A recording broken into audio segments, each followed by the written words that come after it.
নমস্কার বন্ধুরা, Bengali moms কিচেনে আপনাদের সবাইকে স্বাগত। আমি সোমা সরকার।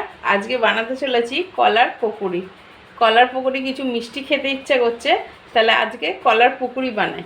তা কলার পকোড়ি কীভাবে বানানো যায় তাহলে চলুন দেখা যাক। দেখুন বন্ধুরা, কলার পকোড়িটা বানানোর জন্য এই যে কলা তো লাগবেই। আমি এই যে কলা নিয়েছি, আর নিয়েছি এটা অ্যারারুট। তো অ্যারারুটটাকে গুলে নিই। আর চলুন কলাটাকে এটা কিন্তু পাকা কলাটাকে আমি কেটে নিই। প্রথমে আমি অ্যারারুটটাকে দিয়ে এই যে একটু গুলে নেবো জল দিয়ে।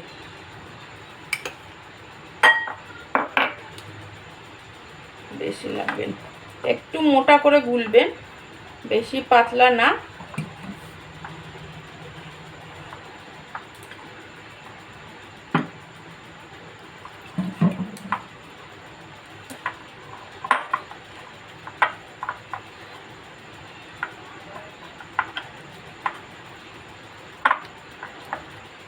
একটু মোটা করে দেখুন আমি গুলেছি, একদম পাতলা করে গুলিনি।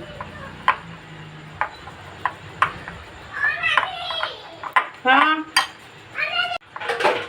দেখুন বন্ধুরা, এই যে অ্যারারুটটাকে এই যে গুলে নিয়েছি। অ্যারারুটটাকে এই যে গোলা হয়ে গেছে।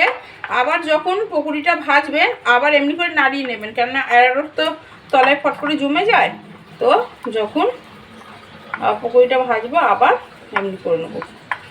আপনারা এতে ময়দা দিতে পারেন, কিন্তু ময়দা দিলে আবার একটু নরম নরম ভাব হয়, ক্রিস্পি ভাবটা অ্যারারুটেই আসে। তাই জন্য আমি অ্যারারুটই গুলছি। এই দেখুন মোটা করে গুলেছি, কিন্তু পাতলা না। এবার কলা কেটে নিই।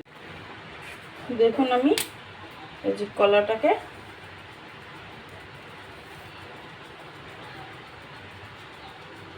ছাড়িয়ে নিলাম।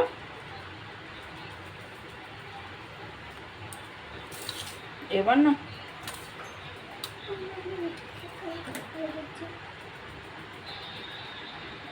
এমনি এমনি করে কেটে নেব।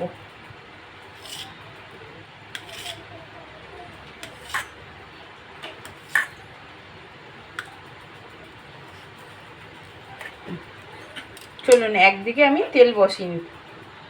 দেখুন বন্ধুরা, কড়াই তো আমার গরম হয়ে গেছে। এবার আমি দিয়ে দেব একটু সাদা তেল। ভাজার মতন সাদা তেল তো দিতেই হবে। তেলটা যতক্ষণ গরম হচ্ছে আমি না আর একবার অ্যারারুটটাকে ভালো করে নাড়িয়ে নিই, কারণ আবার তো তলায় বসে যাবে। তো অ্যারারুটটাকে আবার ভালো করে জলের সাথে মেল্ট করে নিতে হবে।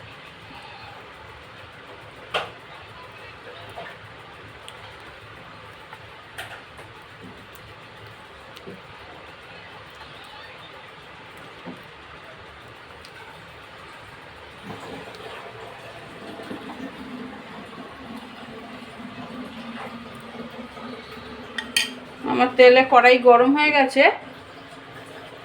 এবার আমি এই কলাটাকে দেখুন অ্যারারুটের মধ্যে চুবাবো।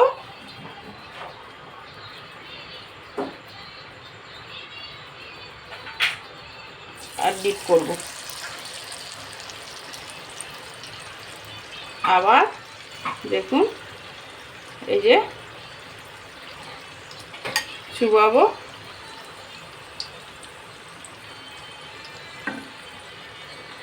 আবার ডিপ করব, ঠিক যেমনি পনির পকোড়া সেমনি। এবার আমি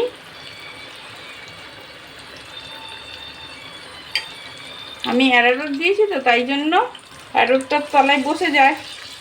আর এটা যদি আপনারা ময়দা দেন তো একটু নরম হয়ে যাবে, কিন্তু ওটাও খেতে খারাপ নেই। আর অ্যারারুট কি নরম হবে না। আর কলা তো মানে তেলে দিয়েছি, জল ছাড়তে তো শুরু করবে। এটা কিন্তু অ্যারারুটটা আমি শুধুই জল দিয়ে গুলেছি, কিছু কিন্তু আমি এর মধ্যে দিইনি।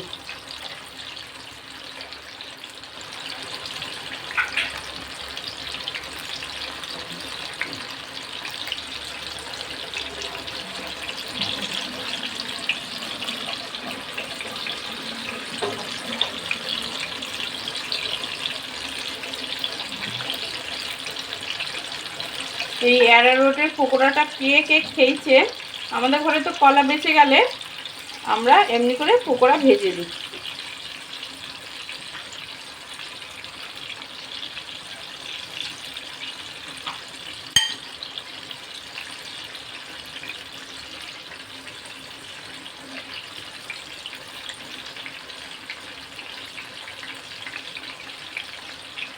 যখন ভাজবেন বন্ধুরা তখন গ্যাসের ফ্লেমটা একটু আস্তে করে রাখবেন, নাহলে তাড়াতাড়ি পুড়ে যাওয়ার ভয় আছে। অ্যারোটা পুড়ে যাবে আর এদিকে এটা হবে না। তো এটা একটু ভাজা হোক, তারপর আমি ওই দিকে ঘোরাবো। পিঠে আমার পকোড়িটা হয়ে গেছে, তো আমি আবার এই পিঠটা উল্টে দিচ্ছি। এই যে এই পিঠটা আমি আবার উল্টে দিচ্ছি। এই কলার পকোড়িটা কে কে খেয়েছে অবশ্যই জানাবেন। এইটা কিন্তু খুব ভালো লাগে। উপরে কি হয় ক্রাঞ্চিনেসটা থাকে, আর ভিতরে কি হয় এই কলার জন্য এর সফটনেসটা এসে যায়। তো এইটা কিন্তু খুব ভালো লাগে। তাই এই পিঠটা ভাজা হোক, আমি দেখাচ্ছি। দেখুন বন্ধুরা, আমার এই পিঠও ভাজা হয়ে গেছে। আমি কিন্তু গ্যাসের ফ্লেমটা একদমই আস্তে রেখেছিলাম। তো আমি এই পিঠ আর এই পিঠ করে দু পিঠ ভাজা হয়ে গেল। তো আমি এটাকে এবার গ্যাসটা বন্ধ করে নামিয়ে নিচ্ছি। দেখুন বন্ধুরা, আমার এই কলার পকোড়িটা কত সুন্দর হয়েছে দেখতে, দেখেছেন? এটা উপরে কিন্তু একদম ইয়ে আছে, ক্রাঞ্চি ক্রাঞ্চি ভাব, আর ভিতরটা একদম সফট। তো এর উপর দিয়ে অনেকে চিনিটাকে পেস্ট করে তার উপরে পাউডারটা দেয়, কিন্তু যেহেতু কলাটা অতিরিক্ত মিষ্টি থাকে, তো আমি চিনিটা অ্যাভয়েড করি। তাহলে এই পকোড়িটা কেমন হয়েছে অবশ্যই কমেন্ট করে জানাবেন। ভালো লাগলে একটা লাইক করে দেবেন। ধন্যবাদ।